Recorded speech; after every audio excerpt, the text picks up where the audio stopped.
Nagluto pala ako guys. Nag-adobo ako ng manok. Yung ano ng manok, laman ng manok. Tapos may bulad din ako. Dadalhin ko yan doon sa kabila. Kasi wala yung amo ko dito. So, magluluto ako dito sa loob. Bulad yan siya guys. Ito. Ganito yung pangalan nito sa ano. Ang laman loob ng manok. Yan. I-adobo ko guys. So, yummy na.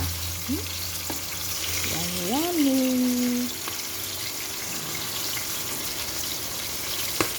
So, ito yun. Ito yung favorite ko guys. Sobrang na-miss ko ito. Gana dyan. Thank you for watching guys.